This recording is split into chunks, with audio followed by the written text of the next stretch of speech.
हा circuit breaker काहीही जळणार नाही याची काळजी हा घेतो, पण तुमच्या स्टॉक्स मधला न दिसणारा सर्किट ब्रेकर जर नाही चालला तर तुमचे पैसे ओस. त्यापेक्षा त्यांना समतासोबत वाढवा ना. समता पतसंस्था, टेन्शन नाही, रिटर्न्स निवडा.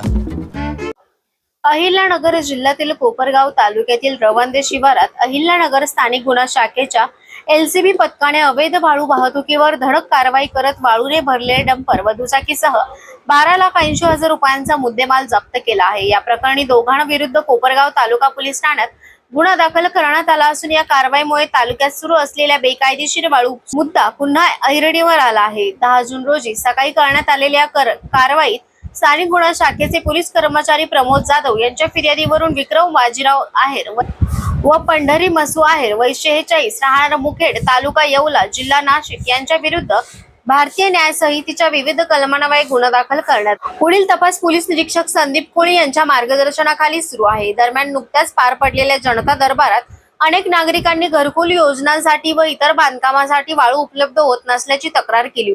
शासनाच्या विविध योजनांतील लाभार्थ्यांना अधिकृतपणे वाळू मिळत नसल्याने त्यांची कामे रखडल्याचे नागरिकांनी प्रशासनासमोर मांडले होते. मात्र दुसरीकडे राजरोसपणे बेकायदेशीर वाळू उपसा आणि वाहतूक सुरू असल्याचे एलसीबीच्या कारवाईतून समोर आले आहे. यामुळे एकीकडे सर्वसामान्य नागरिक व घरकुल लाभार्थी वाळूसाठी हेलपाटे मारत असताना दुसरीकडे वाळू माफिया निर्धास्तपणे नदी पात्रातून वाळू उपसा करत तिची वाहतूक कशी करतात असा प्रश्न उपस्थित होत आहे. विशेष म्हणजे अवैध वाळू उपसा आणि वाहतुकीवर नियंत्रण ठेवण्यासाठी जबाबदारी असलेल्या महसूल विभागाच्या देखरेखीवरही या निमित्ताने प्रश्नचिन्ह निर्माण झाले आहे. कोपरगाव एक्सप्रेस न्यूज साठी सुनील ससाने, कोपरगाव.